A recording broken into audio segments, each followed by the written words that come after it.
آج ہم دہم جماعت کے حصہ تاریخ سے عوامی یا شہری خدمات معلومات حاصل کریں گے۔ آج کا ہمارا ٹرکس ہے سول سروس کے 4 سی۔ پہلا سی ہے کارنالس، دوسرا ہے کالج، تیسرا ہے ایگزام، چوتھا ہے completely corrupt. British East India company Hindustan میں اپنے قدم جمانے کے بعد یہاں کے انتظامیہ کے لیے ایک منظم اور مضبوط شہری خدمات تقرر کے لیے کمرشل سروسز، ملٹری سروسز اور ایک منفرد سول سروسز کی بنیاد رکھی۔ اب ہمارا ہے پہلا سی کارنالس۔ 1786 میں لارڈ کارنالس ہندوستان کا جی بن کر آیا۔ اس کو عوامی خدمت کا باوائے آدم بھی کہا جاتا ہے۔ اس سے پہلے موریہ سے لے کر مغل تک عوامی انتظامیہ کے خدمات رائج تھے، لیکن اس ہی کو بابائے آدم بولا جاتا ہے کیونکہ اس نے جو کروایا تھا یہ زیادہ منظم اور منصوبہ بند طریقے سے کیا تھا۔ اس کے 2 طریقے تھے۔ پہلا جو تھا وہ کابینیٹڈ سول سروسز، اعلیٰ عہدے کے لیے، اس میں زیادہ تر یورپین تقرر ہوتے تھے۔ دوسرا تھا انکابینیٹڈ سول سروسز، یہ عہدے زیادہ تر نچلے درجے کے ہوا کرتے تھے، اس میں اکثریت ہندوستانی تقرر ہوتے تھے۔ تجارتی لین دین کرنے کی غرض سے کمپنی کے لیے ملازمین کا تقرر کرنے کا یعنی کمرشل سروسز کا پہلے ہی انتظام تھا۔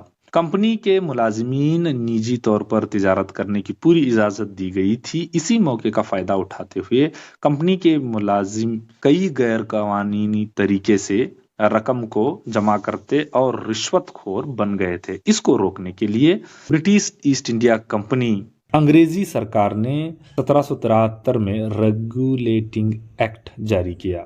اس ایکٹ کے تحت اس کا ایک مقصد یہ بھی تھا کہ رشوت خوری کو روکا جا سکے۔ اس کا تقرر کا طریقہ یہ تھا کہ کسی قسم کی امتحان نہیں ہوتی۔ اس کو برٹش انڈیا کمپنی کے ڈائریکٹریٹس کرتے تھے۔ اس طریقے کو پیٹرونیج سسٹم کہا جاتا تھا۔ تقرر کے بعد ملازمین کو لندن کے ہیلی بیری کالج، سی کا دوسرا سی ہیلی بیری کالج میں تربیت دی جاتی تھی، پھر وہ ہندوستان آ کر اپنی ملازمت اختیار کرتے تھے۔ لارڈ کارنوالیس 1800 میں عوامی خدمات میں شامل ہونے والوں کے لیے کلکتہ میں فورٹ ولیم کالج کا قیام کیا گیا، لیکن ایسٹ انڈیا کمپنی کے ڈائریکٹریٹ نے اجازت نہیں دی، جس کے نتیجے میں 1853 تک بھی عوامی خدمات کا تقرر ایسٹ انڈیا کمپنی کے ڈائریکٹریٹ نے کیا۔ اسی کو ہم پیٹرونیج سسٹم کہتے ہیں۔ 1853 میں لارڈ میکالے نے ایک رپورٹ برٹش پارلیمنٹ کے سامنے پیش کی۔ اس کو merit based modern civil service charter act 1853 کے نام سے جانا جاتا ہے۔ یہ جب بل بنا تو یہ اہلیت کی بنیاد پر تقررات زور دیا۔ ہمارا تیسرا سی کمپٹیٹیو ایگزامینیشن، تو یہاں پر تقرر مسابقتی امتحانات کے ذریعے سے ہوتا تھا۔ 1854 میں لندن میں سول سروس کمیشن کا قیام وجود میں آیا، تو اس طرح پہلی مرتبہ 1855 میں مسابقتی کمپٹیٹیو ایگزامز کی شروعات ہوئی۔